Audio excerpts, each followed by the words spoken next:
प्रसव के बाद 6 माह तक माता जब तक अपने बच्चे को दूध पिलाती है तब तक उस मादा के अंदर मासिक धर्म बंद रहेगा, अंडोत्सर्ग की क्रिया बंद रहेगी। उस दौरान, इस अवधि के दौरान यदि नर मादा के साथ सहवास करता है तो शुक्राणु तो जनन पथ में छोड़े जाएंगे, लेकिन अंडाशय से अंडाणु रिलीज नहीं होगा। जब अंडाणु रिलीज ही नहीं होगा तो शुक्राणु अंडाणुओं के मिलने के कोई चांस नहीं है या निषेचन की क्रिया संपन्न नहीं होगी। हेलो दोस्तों, नमस्कार, मैं हूं पोखरराम बामणिया और आप देख रहे हैं आप ही का अपना YouTube channel Bamaniya biology and news. आपका पुनः हार्दिक स्वागत और अभिनंदन। देखिए साथियों, आपके द्वारा बहुत ही अच्छे तरीके से ये इस यूट्यूब चैनल के माध्यम से जो भी क्लास मिल रही है आपको, आप उसको अच्छे से देख रहे हैं, आपका बहुत ही अच्छा रेस्पॉन्स प्राप्त हो रहा है। आप कमेंट बॉक्स के अंदर काफी कुछ चीजें बताने का प्रयास करते हैं, तो इसके लिए आप सभी का धन्यवाद। बोर्ड क्लास है, बोर्ड क्लास के अंदर आप है वो जी जान से ढके हुए हैं, ऐसा मुझे आशा ही नहीं बल्कि पूरा विश्वास है। लेकिन ये जो प्रैक्टिस है या यह जो मेहनत है आपको रेगुलर करनी है, मतलब सत्र पर्यंत यह मेहनत करनी है, क्योंकि बोर्ड एग्जाम को पार करना पहला हमारा ये लक्ष्य है। उसके बाद में भी ये जो नॉलेज है ये हमारा स्थायी रहना चाहिए। स्थायी जब रहेगा तब हम आगे बीएससी, एमएससी और आगे जो भी कॉम्पिटिटिव एग्जाम होंगे उसमें है वो फाइट कर पाएंगे। तो देखिए, कभी भी ऐसा नहीं कि ये टारगेट था, जैसे मान लो 12वीं या 12th जो बोर्ड एग्जाम वो हमारा टारगेट है, जैसे ही ये टारगेट अचीव होता है हमें नेक्स्ट टारगेट को तय करना, आगे बढ़ना है। मतलब ये है कि बेहतर से बेहतर की तलाश करो, मिल जाए नदी तो समंदर की तलाश करो, टूट जाता है शीशा पत्थर की चोट से, टूट जाए पत्थर ऐसे शीशे की तलाश करो, ऐसे शीशे की तलाश करो। तो हमें हमारा जो टारगेट है वो टारगेट तय करने के बाद जस्ट अगला जो टारगेट है वो भी हमें तुरंत ही तय करना है और आगे बढ़ते जाना है। रेगुलर मेहनत करनी है। हम जो दिन रात एक करके मेहनत करते हैं और उस मेहनत के बाद हमें जो सफलता मिलती है उसका जो हम कहें फीलिंग भी अलग होती है। तो सफलता का कोई शॉर्टकट नहीं होता और हमें इस लेवल से पढ़ना है, इस हिसाब से पढ़ाई को जारी रखनी है कि जैसे कई बार होता है सफलता करते करते मान लो सफलता नहीं मिल रही है, ऐसी कंडीशन में हमें भाग्य के भरोसे नहीं बैठना है या कि मेरा ये काम नहीं होगा ऐसे भी नहीं बैठना है। कभी कभार क्या होता है कि गुच्छे की जो अंतिम चाबी होती है वो भी लॉक को खोल देती है। तो इस प्रकार हमें हमारे लाइफ के अंदर हमें वो रेगुलर प्रयासरत रहना है, रेगुलर हमें मेहनत करनी है, जी तोड़ मेहनत करनी है, रुकना नहीं है, थकना नहीं है। तो आज हम इस क्लास के अंदर डिस्कस करने वाले हैं विभिन्न प्रकार के गर्भ निरोधक या कॉन्ट्रासेप्टिव जो मेथड है वो। अब गर्भ निरोधक का मतलब क्या हुआ? ऐसे साधन या ऐसी विधियां जो गर्भ ठहरने से रोके, मतलब निषेचन की क्रिया ही नहीं हो, गर्भ का निर्माण नहीं हो, गर्भ ठहरने से रोके, या फिर यदि गर्भ ठहर गया है तो ऐसे बच्चे का जन्म नहीं हो, जन्म को रोके। ऐसी जो भी विधियां हैं, ऐसे जो भी साधन है वो सभी है वो गर्भ निरोधक कहलाते हैं। सर्वप्रथम हम बात करते हैं जो एक अच्छा गर्भ निरोधक हो, जिसको हम कहते हैं आदर्श गर्भ निरोधक, उसके क्या गुण होने चाहिए। एक आदर्श गर्भ निरोधक के गुण, सबसे पहला गुण है वो आसानी से उपलब्ध होना चाहिए। आसानी से अपने आसपास ही बहुत साधन हमें उपलब्ध हो जाना चाहिए, मिलना चाहिए। दूसरा है कि इसका जो प्रयोग है वो आसानी से किया जा सके, सहजता से किया जा सके। नेक्स्ट और इसका गुण हम देखते हैं तो ये सस्ता होना चाहिए ताकि हर व्यक्ति इसका उपयोग कर सके, हर व्यक्ति तक इसकी पहुंच हो, इसलिए कि ये सस्ता भी होना चाहिए, आसानी से मिलने वाला होना चाहिए, इसका उपयोग है वो सहजता से किया जा सके, आसानी से किया जा सके। उपयोग करने के बाद मतलब ये पूर्णतः कारगर हो, जिस कार्य के लिए इसको काम में लिया उस काम में ये पूर्णतः पारंगत हो, तो पूर्णतः कारगर होना चाहिए। किसी प्रकार का साइड इफेक्ट भी नहीं हो, दुष्प्रभाव नहीं हो।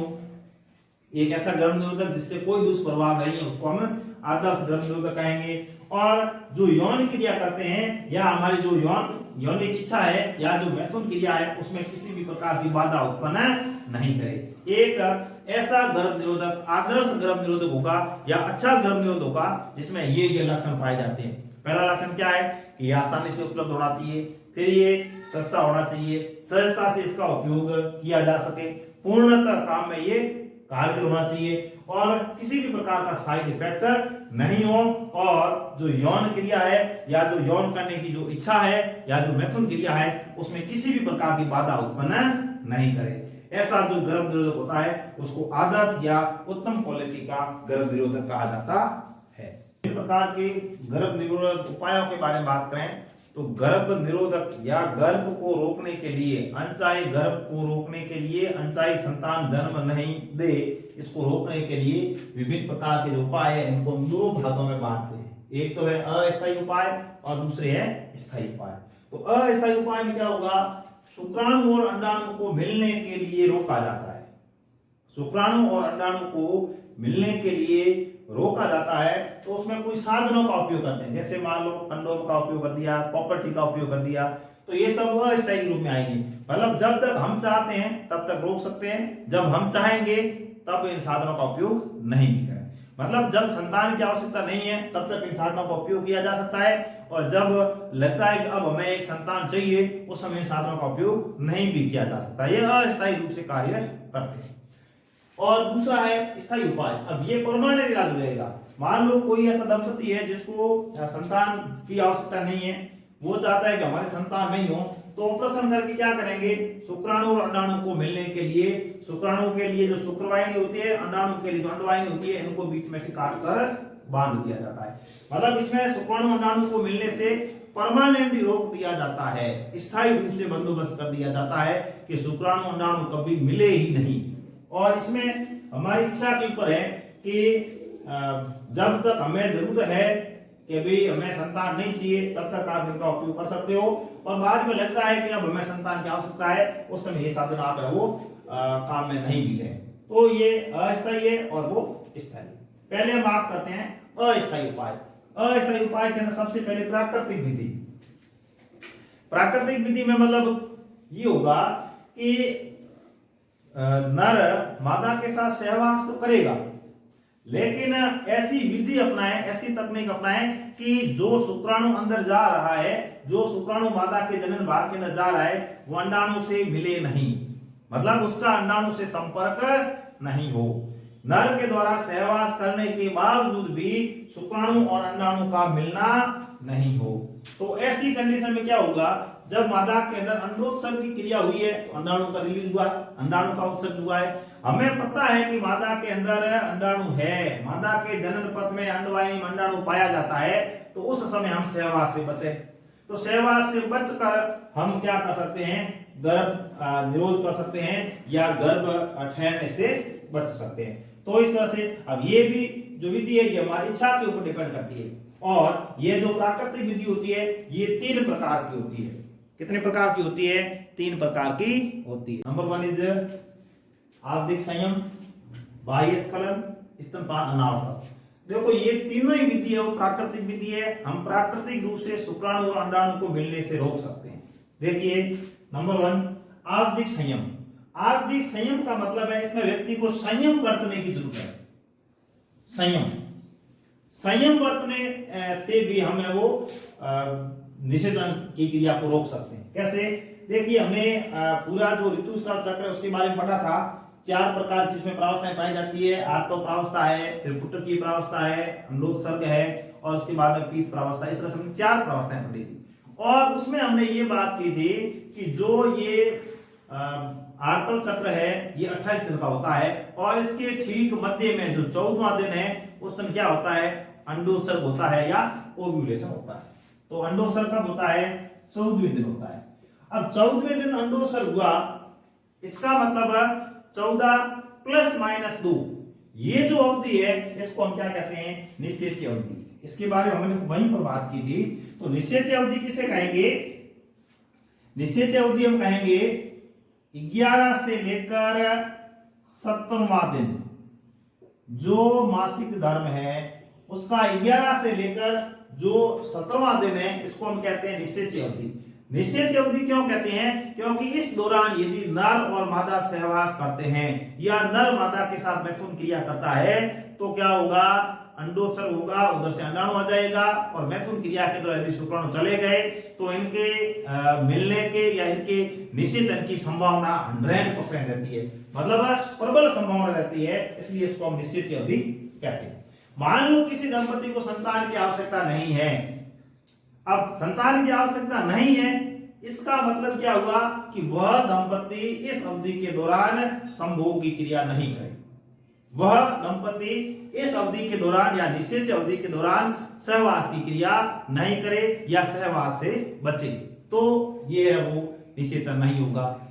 इस तरह से हम क्या कर सकते हैं, मतलब खुद के ऊपर संयम रखकर, अब ये संयम ही है, मतलब हम हमारी इच्छा के अनुसार इसके ऊपर कंट्रोल कर सकते हैं। तो संयम बरत कर भी हम है वो गर्भ निरोधक के रूप में इस विधि को काम में ले सकते हैं। तो जिसको संतान की आवश्यकता नहीं है वो तो इस अवधि के दौरान सहवास नहीं करे।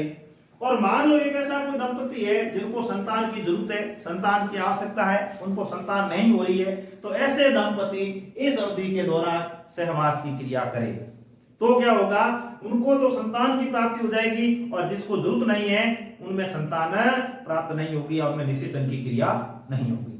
तो हम आपको ये बताना चाहते हैं कि ये जो अवधि है, निषेच अवधि, फर्टाइल जो पीरियड है, इसमें यदि सहवास की क्रिया की जाती है तो निषेचन की प्रबल संभावना बढ़ती है। अवधि कौन सी है, मासिक धर्म के 11वें से लेकर 17वें दिन तक। हम इसमें एक और मान लो 10वें से लेकर 18वें दिन तक भी मान सकते हैं। अब ये निषेच अवधि है, इसका मतलब कोई ऐसा दंपति है जिनको संतान की आवश्यकता नहीं है और यदि उन्होंने इस दौरान सहवास की क्रिया की तो उनके लिए रिस्की पीरियड है, इसलिए इसको रिस्क पीरियड भी कहा जाता है। उनके लिए रिस्क का कार्य करेगा, संतान की जरूरत नहीं है, बावजूद इसके इस छोटी सी गलती की वजह से उनमें निषेचन की क्रिया संपन्न हो जाएगी और उनको संतान की जरूरत नहीं है, बावजूद इसके उनको संतान उत्पन्न हो जाएगी। तो ये रिस्क पीरियड कहलाता है। अब ये विधि दोनों के ऊपर काम करेगी, जिसको संतान की जरूरत है वो भी निश्चित अवधि का ध्यान रखे और जिसको जरूरत नहीं है वो भी निश्चित अवधि का ध्यान रखे। यदि हम इस निश्चित अवधि का ध्यान रखते हैं तो हमें बाकी वाले साधनों की कोई जरूरत नहीं है, ऑपरेशन करवाने की भी कोई जरूरत नहीं है। यदि हम जो मासिक धर्म है या जो माहवारी है उनके जो डेज है उनका ध्यान रखें, तो कितने दिन के बाद अंडोत्सर्ग होगा या हुआ है, तो नॉर्मल जानकारी हम रख सकते हैं। इसके अलावा यदि आप गर्भ निरोधक के रूप में इसी विधि को अपनाना चाहते हैं तो इसमें कोई साइड इफेक्ट कुछ नहीं है, हमने किसी को यूज में नहीं लिया। तो यदि हम इस विधि के द्वारा ही गर्भ निरोधक या गर्भ को रोकना चाहते हैं तो हमें और भी इसको पढ़ने की जरूरत है कि अंडोत्सर्ग 14 दिन होता है, लेकिन जब अंडोत्सर्ग होगा उस दिन मादा के अंदर कौन कौन से चेंजेस आएंगे। तो यदि हम इस माध्यम से रोकना चाहते हैं तो हमें थोड़ा वो भी पढ़ लेना चाहिए। तो इस तरह से ये जो आवधिक संयम जो विधि है इसमें संयम बरतने की जरूरत है। हम संयम बरतेंगे या निषेध अवधि के दौरान मादा के साथ सहवास नहीं करेंगे तो हम गर्भ से बच सकते हैं या अनचाही संतान से बच सकते हैं। तो पहली विधि। अब मैक्सिमम देखिए ऐसे व्यक्ति जिनको इन चीजों के बारे में जानकारी है, निश्चित अवधि के बारे में, रिस्क पीरियड के बारे में जानकारी है, तो ऐसे जो दंपति होते हैं वो गर्भ निरोधक का कार्य है वो इस विधि के द्वारा ही करते हैं, क्योंकि इसमें किसी भी प्रकार का कोई खर्चा नहीं है और किसी भी प्रकार का कोई साइड इफेक्ट नहीं है, किसी भी प्रकार के साधन का उपयोग भी नहीं करना है, केवल संयम बरतने की जरूरत है। मानो कहते हैं मन को समझाने की जरूरत होती है, बाकी इसमें कुछ नहीं चाहिए। नंबर 2, बाह्य स्खलन विधि। हालांकि ये विधि भी काफी ठीक ठाक है, लेकिन पूरी तरह से हम इसके ऊपर विश्वास नहीं कर सकते। कैसे? बाह्य स्खलन में क्या होगा, नर जब मादा के साथ मैथुन क्रिया करेगा, अब मैथुन क्रिया करेगा तो अंतिम परिणति क्या होगा, वीर्य क्षेत्र होगा। भाई जो शिशन है वो इरेक्टाइल है और जैसे ही मादा की योनि के अंदर डाला जाता है और उसके कुछ समय बाद या हम कहें अंतिम परिणति के रूप में वो वीर्य क्षेत्र का कार्य करता है, मतलब वीर्य का क्या करेगा, स्खलन करेगा। अब जब वीर्य का स्खलन हो, इस विधि में क्या होगा, जब वीर्य का स्खलन हो उस समय उस इरेक्टाइल शिशन को मादा की योनि से बाहर निकालकर जो वीर्य क्षेत्र का कार्य होगा, जो वीर्य का स्खलन होगा वो मादा के जनन भाग से बाहर कर दिया जाना। अब वीर्य का स्खलन यदि जनन पथ में नहीं हुआ है, वीर्य का स्खलन है वो मादा जनन पथ से बाहर हुआ है, इसका मतलब मादा जनन पथ के अंदर शुक्राणुओं को नहीं छोड़ा गया। अब शुक्राणु अंदर नहीं गए हैं इसका मतलब निषेचन नहीं होगा। लेकिन ये थोड़ी ऐसी विधि है इसमें विश्वास नहीं कर सकते, क्योंकि निषेचन के लिए एक शुक्राणु ही काफी है, लेकिन जो स्खलन है उसके दौरान 20 से 30 करोड़ शुक्राणु एक साथ त्यागे जाते हैं। बाई चांस यदि 2-4 शुक्राणु भी चले गए तो वो निषेचन की क्रिया संपन्न कर सकते हैं। इसलिए इसके ऊपर हम उतना विश्वास नहीं कर सकते जितनी कि ये विधि कारगर है। नेक्स्ट, अगली जो विधि है स्तनपान अनार्तव या दुग्ध स्तरण अनार्तव। ये विधि भी काफी परफेक्ट है, लेकिन इस विधि का उपयोग है वो माता ने बच्चे को जन्म दिया है या जो प्रसव की क्रिया हुई है उसके 6 माह तक प्रभावी है। कितने महीने तक? 6 महीने तक प्रभावी है। और इस 6 महीने के दौरान माता अपने बच्चे को दूध पिलाती है, दुग्ध का स्तरण होता है, मतलब स्तनपान करवाती है, इसलिए इसको स्तनपान अनार्तव कहा जाता है। और दुग्ध का स्तरण होता है, माता बच्चे को दूध पिलाती है, इसलिए इसको दुग्ध स्तरण अनार्तव कहा जाता है। अब इस दौरान क्या होगा? इस दौरान जो आर्तव चक्र है वो बंद रहेगा। अब आर्तव चक्र बंद है, इसका मतलब उसमें अंडोत्सर्ग भी नहीं होगा। इसका मतलब जो प्रसव हुआ है, प्रसव के बाद 6 माह तक माता जब तक अपने बच्चे को दूध पिलाती है तब तक उस मादा के अंदर मासिक धर्म बंद रहेगा, अंडोत्सर्ग की क्रिया बंद रहेगी। उस दौरान, इस अवधि के दौरान यदि नर मादा के साथ सहवास करता है तो शुक्राणु तो जनन पथ में छोड़े जाएंगे, लेकिन अंडाशय से अंडाणु रिलीज नहीं होगा। जब अंडाणु रिलीज ही नहीं होगा तो शुक्राणु अंडाणुओं के मिलने के कोई चांस नहीं है या निषेचन की क्रिया संपन्न नहीं होगी। तो इस तरह से जो प्राकृतिक विधियां 3 प्रकार की है उसके द्वारा भी हम गर्भ निरोधक के रूप में काम में ले सकते हैं या गर्भ ठहरने से रोका जा सकता है। प्राकृतिक विधि के बाद में अब हम बात करते हैं रोधक उपाय। रोधक का मतलब रोकने वाले, बैरियर, एज ए बैरियर काम करते हैं। बैरियर कैसे? शुक्राणु अंडाणु को मिलने से रोकने वाले साधन। अब शुक्राणु अंडाणु को रोकने के लिए साधन देखिए, स्पर्म ओवम इनको भौतिक रूप से मिलने से रोका जाता है, कोई न कोई बीच में अवरोध डाल दिया जाता है। और इसमें हम बात करते हैं कंडोम या निरोध। कंडोम या निरोध आसानी से उपलब्ध हो जाते हैं, सस्ते होते हैं, सरल होते हैं, उपयोग आसानी से किया जा सकता है, किसी तकनीक की इसमें आवश्यकता नहीं होती है, पतले रबड़ के होते हैं, लेटेक्स के बने होते हैं। और ये निरोध है वो पुरुषों के लिए भी आते हैं और महिलाओं के लिए भी आते हैं। तो पुरुष और महिला दोनों के लिए आते हैं। पुरुषों में देखो, इसमें पुरुष जब काम में लेते हैं तो जब पुरुष काम में लेते हैं तो उत्तेजित जो सेशन होता है उसको ऊपर से इसके द्वारा ढक दिया जाता है। मादा की बात करें तो मादा के अंदर योनि और जो गर्भाशय ग्रीवा होता है इसको मैथुन क्रिया से जस्ट पहले ढक दिया जाता है। दोनों का एक ही मकसद है कि इसमें शुक्राणु कंडोम के अंदर रह जाएंगे और इसमें शुक्राणु का स्खलन होगा, लेकिन जनन पथ के अंदर नहीं जा पाएंगे।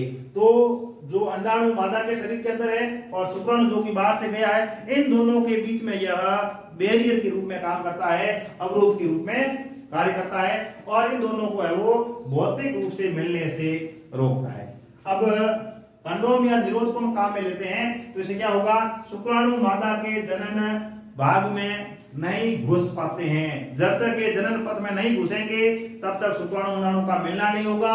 शुक्राणु अंडाणु का मिलना नहीं होगा तो निषेचन नहीं होगा, निषेचन नहीं होगा तो गर्भ का निर्माण नहीं होगा, गर्भ का निर्माण नहीं होगा तो बच्चा पैदा नहीं होगा।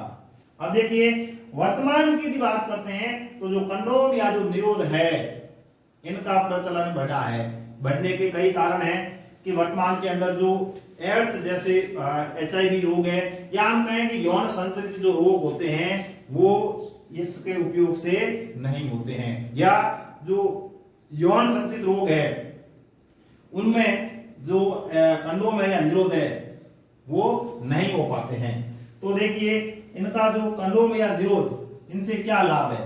पहला तो लाभ ये है यूज एंड थ्रो, काम में लिया, काम में लेने के बाद फेंक दिया, किसी को पता भी नहीं चलेगा, मतलब गोपनीयता बनी रहती है कि इसका यूज किसने किया। मान लो यूज करने के बाद कहीं फेंक दिया, फेंकने के बाद भी किसी फेंका हुआ कंडोम देख भी लिया तो भी कोई पता नहीं किसने यूज में लिया, मतलब गोपनीयता बनी रहती है और इसका उपयोग आसानी से किया जाता है, मतलब किसी टेक्निक की जरूरत नहीं होती, आसानी से इसका उपयोग किया जा सकता है। दूसरा, ये आसानी से मिल जाते हैं, हर एक मेडिकल स्टोर के ऊपर सबसे आगे ये रखे जाते हैं, मतलब ये आसानी से मिल भी जाते हैं और इनको काम में लेते हैं तो कोई साइड इफेक्ट नहीं है। यूज किया और फेंक दिया, मतलब कोई साइड इफेक्ट नहीं है, कोई दुष्प्रभाव नहीं है और यौन संबंधित जो बड़ी बड़ी बीमारियां हैं, एड्स आदि, उनकी रोकथाम भी इसके द्वारा हो जाती है। इसलिए वर्तमान में जो निरोध है या कंडोम में इनका प्रचलन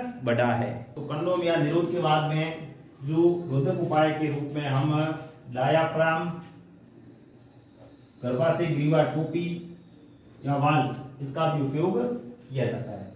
ये भी रबर से बने हुए अवरोधक पदार्थ होते हैं और बैथून क्रिया से पहले काम में लिए जाते हैं। अब निरोध में इनमें एक अंतर है। क्या अंतर है कि निरोध एक बार ही काम में आता है, यूज एंड थ्रो, लेकिन ये है वो पुनः काम में आ सकते हैं, इनका पुनः उपयोग किया जा सकता है। इनके अलावा और जो रोधक है, इसमें शुक्राणुनाशक क्रीम, इसको काम में लिया जाता है और जेली या झालदार पदार्थ होता है फोम, इनका भी उपयोग किया जाता है ताकि जो रोधक विधियां हैं इनको और इफेक्टिव या प्रभावी बनाया जा सके। नेक्स्ट बात करते हैं अंतर गर्भाशयी युक्तियां, इंट्रा यूटेराइन डिवाइसेज, आईयूडी इसको शॉर्ट में कहा जाता है। अब वर्तमान की यदि बात करते हैं तो ये विधि लोकप्रिय और प्रभावशाली है, लोकप्रिय और प्रभावशाली है। बच्चों में गैप रखने का ये बहुत ही कारगर उपाय है। तो इसमें क्या होगा कि अंतर गर्भाशय के अंदर है वो डिवाइसेज लगा दी जाती है, लेकिन ये जो डिवाइसेज है ये अनुभवी डॉक्टर हो या जो नर्सेज हो, इनके द्वारा ही लगाई जाएगी। इसलिए देखिए अनुभवी नर्स या डॉक्टर नहीं होंगे तो ये डिवाइस है वो नहीं लगाई जा सकेगी। इसमें अलग अलग प्रकार की आती है। सबसे पहले बात करते हैं औषधि रहित आईयूडी, इसका उदाहरण है लिपेस लूप, और जो हार्मोन मोचक आईयूडी है इसका उदाहरण है प्रोजेस्टेरोन और LNG20। तो नेक्स्ट जो आईयूडी है वो है तांबा मोचक आईयूडी, मतलब ये क्या करेंगे, जो तांबे के आयन है वो गर्भाशय के अंदर मुक्त करने का कार्य करेंगे। इसके उदाहरण है कॉपर टी, सामान्यतः कॉपर टी के बारे में जानते हैं। कॉपर टी वो महिलाओं के गर्भाशय के अंदर लगाई जाती है। कॉपर 7 और मल्टीलोड 375 ये भी तांबा मोचक आईयूडी है जो गर्भाशय के अंदर लगाई जाती है। एक ही कार्य इसमें कॉपर आयन मुक्त होंगे। जो कॉपर आयन मुक्त होंगे तो इससे क्या होगा कि जो गर्भाशय की बायोमेट्री में, एंडोमेट्री में इन कॉपर आयन के कारण ये शुक्राणुओं का भक्षण करना शुरू कर देती है। मतलब शुक्राणु क्या होगा, भक्षण होगा, शुक्राणु समाप्त होंगे, शुक्राणु नष्ट होंगे, शुक्राणु है वो निष्क्रिय होते हैं। अब शुक्राणु निष्क्रिय हो जाएंगे तो ऐसे शुक्राणु होती है इनकी गतिशीलता कम हो जाएगी और निषेचन की क्षमता भी कम हो जाएगी और निषेचन की क्रिया नहीं होगी और अनचाहा गर्भ है वो रुक जाएगा या गर्भावधि नहीं होगी।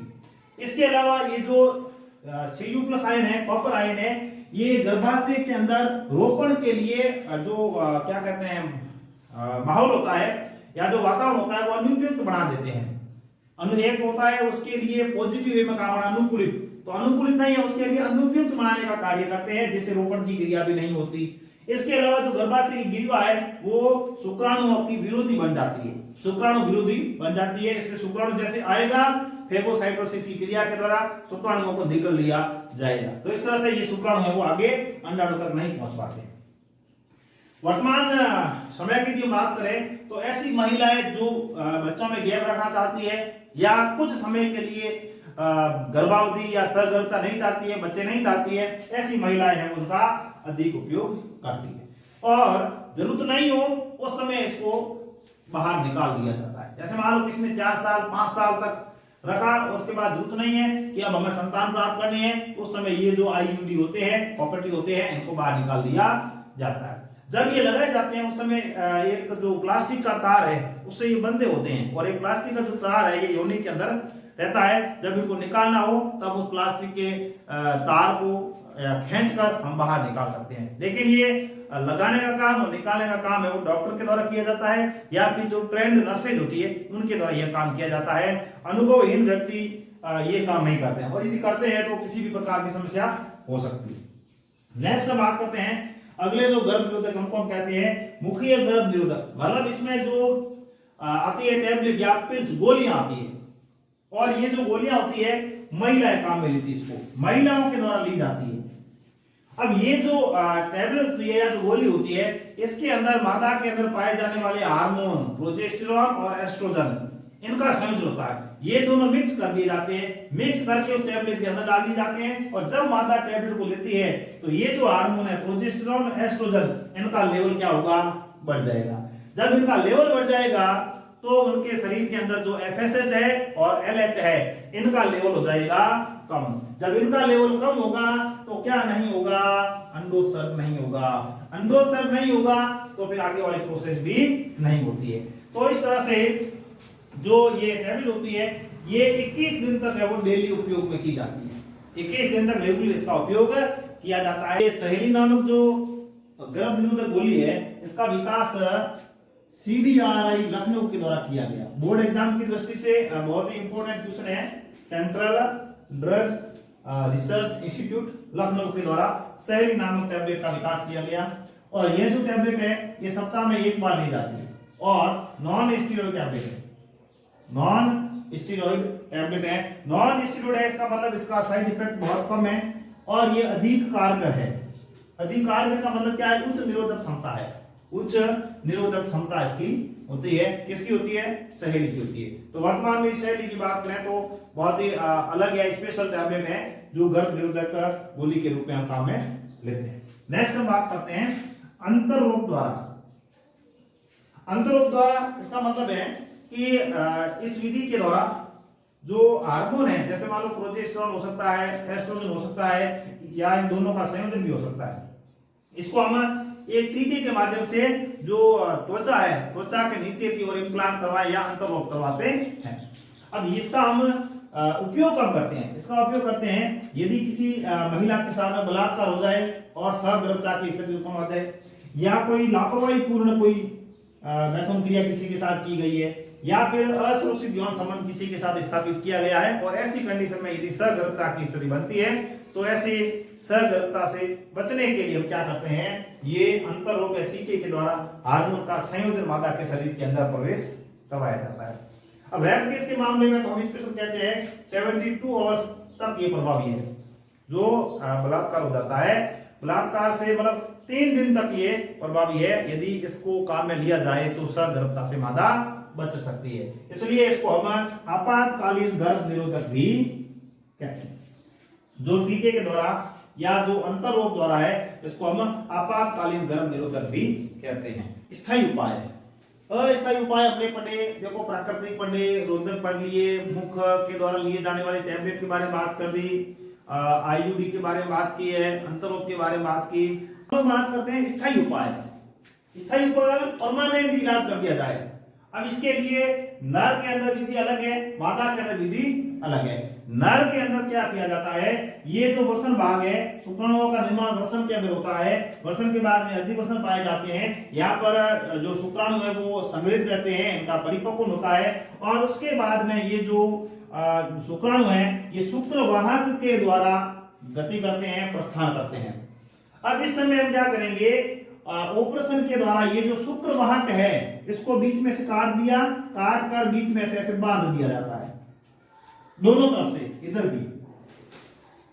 अब इस तरह से बांध दिया तो क्या हुआ, शुक्राणुओं का निर्माण यह हुआ, लेकिन ये शुक्राणु आगे जा नहीं पाएंगे। जब ये शुक्राणु आगे नहीं जा पाएंगे, तो यदि यह नर किसी महिला के साथ सहवास करेगा तो शुक्राशय, प्रोस्टेट का स्राव तो स्खलित होगा, लेकिन उसके साथ में शुक्राणु नहीं जा पाएंगे। इस विधि को हम कहते हैं वैसेक्टोमी। तो नर के अंदर कौन सी विधि, वैसेक्टोमी। मादा के अंदर बात करें तो मादा के अंदर अंडाशय के अंडाणु बनते हैं। ये अंडाणु अंडवाहिनी के द्वारा गर्भाशय की ओर आते हैं। अंडवाहिनी या इसको हम फैलोपियन नलिका भी कहते हैं। अब यहाँ से जो अंडाणु है वो गर्भाशय की ओर आते हैं, तो इसमें मादा के अंदर क्या करते हैं, उदर भाग के अंदर एक चीरा लगाकर ये जो फैलोपियन ट्यूब है या अंडवाहिनी है, इसको बीच में से काट कर ऐसे बांध दिया जाता है। दोनों तरफ से काट कर बांध दिया जाता है।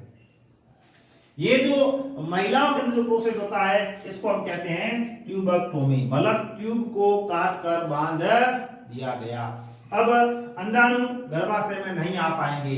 मैगुन क्रिया के दौरान शुक्राणुओं का तो यहाँ पर त्याग होगा, लेकिन उधर से अंडाणु नहीं आ पाएगा और निषेचन की क्रिया संपन्न नहीं होगी। तो इस तरह से इस विधि के द्वारा परमानेंटली जो गर्भ निरोधक है वो काम कर दिया जाता है, मतलब परमानेंट रूप से शुक्राणु अंडाणु को मिलने से रोक दिया जाता है। और ये जो शल्य क्रिया है इसके द्वारा ये दंपति बच्चे पैदा नहीं कर सकते। अब यहाँ पर एक ये कमी रह जाती है कि परमानेंटली काम हो गया, अब यदि मान लो ऑपरेशन करवा दिया उसके बाद में कोई दंपति बोले हमें तो संतान की जरूरत है, तो वो संतान प्राप्त नहीं कर सकते। और यदि ज्यादा इमरजेंसी और करना ही पड़े तो फिर दोबारा ऑपरेशन करके इनमें ये जो ट्यूब है ये खोली जा सकती है। तो इस तरह से परमानेंट या स्थायी जो गर्भ निरोधक उपाय है वो होती है शल्य क्रिया, जो कि नर के अंदर वैसेक्टोमी के नाम से जानी जाती है, मादा के अंदर ट्यूबेक्टोमी के नाम से जानी जाती है। तो मादा के अंदर क्या करते हैं, मादा के अंदर अंडवाहिनी या फैलोपियन ट्यूब है उसको काट कर बांध दिया जाता है। नर के अंदर क्या करते हैं, नर के अंदर जो शुक्रवाहक होता है, वासा डिफरेंस जो होता है उसको काट कर बांध दिया जाता है। तो इस तरह से क्या होगा, इनके अंदर है वो परमानेंट गर्भ निरोधक के रूप में ऑपरेशन कर दिया जाता है। तो ये जो दोनों विधि है आपके बोर्ड एग्जाम की दृष्टि से या हर जो एग्जाम जैसे मान लो सेकंड ईयर हो, फर्स्ट ईयर हो, नीट लेवल के जितने भी क्वेश्चन है उनमें उनके लिए दोनों विधि इंपॉर्टेंट है कि नर के अंदर कौन सी विधि, मादा के अंदर कौन सी विधि, नर में क्या होता है, मादा के अंदर क्या होता है, दोनों के लिए इंपॉर्टेंट है। और ये स्थायी उपाय भी है, जनसंख्या वृद्धि के ऊपर यदि हम रोक लगाना चाहें तो ये स्थायी उपाय है। हमने इससे पहले जो अस्थायी उपाय पढ़े हैं वो उपाय फेल भी हो सकते हैं, जैसे मान लो प्राकृतिक विधि हमने 2-3 तरह की पढ़ी है, मतलब वो सब चीजें वहां पर फेल्योर भी है, लेकिन यहाँ पर किसी भी तरह का फेल्योर नहीं है। तो इस तरह से हमने आज के इस पाठ के अंदर विभिन्न प्रकार के गर्भ निरोधक जो साधन है उनके बारे में बात की, अस्थायी साधन और स्थायी साधन दोनों के बारे में हम बात कर ली। अब इसके बाद में हम एक पॉइंट और पढ़ेंगे, जैसे मान लो किसी महिला के अंदर सगर्भता की स्थिति है और वो कृत्रिम रूप से उसको सगर्भता को समाप्त करना चाहे तो उसको एमटीपी कहा जाता है, चिकित्सीय सगर्भता का समापन भी कहा जाता है। तो वो भी जनसंख्या नियंत्रण में, जनसंख्या के वृद्धि के रोक लगाने के लिए कारगर उपाय साबित हो सकती है। तो इस तरह से आज का वीडियो आपको पसंद आया होगा। यदि पसंद आए तो आप इसको लाइक करें, अधिक से अधिक अपने दोस्तों तक शेयर करें और चैनल को यदि सब्सक्राइब नहीं किया है तो आप सब्सक्राइब करें और मेहनत करते रहें, लगे रहें एनी टाइम। मतलब मेहनत आप करोगे तो उसमें अलग ही आनंद आएगा, और मेहनत आप करके सफलता प्राप्त करते हो तो वो सफलता स्थायी होती है। मेहनत का कोई शॉर्टकट नहीं होता। जितने भी जो लोग हैं इन्होंने सफलता प्राप्त की है, उन्होंने कड़ी से कड़ी मेहनत की है। अभी आप जिस क्लास के अंदर हो यहाँ पर आपको कड़ी से कड़ी मेहनत करने की जरूरत है, क्योंकि ये आपके जो आपका जो जीवन है, आपकी जो लाइफ है उसका बेस है। यदि आपका बेस मजबूत होगा तो आपका आगे वाला जो भविष्य है वो आपका सेफ हो जाएगा या सुखमय हो जाएगा। तो इस तरह से आप है वो लगातार मेहनत करते रहें और आप हमें सपोर्ट भी प्रदान करते रहें, और जितना आपका सपोर्ट होगा, आपका सपोर्ट से ही हमारा चैनल या हमारा चैनल ग्रोथ भी करेगा और आपकी सफलता में ही हमारे इस चैनल की सफलता है। इस तरह से आज की वीडियो बस इतना ही। धन्यवाद।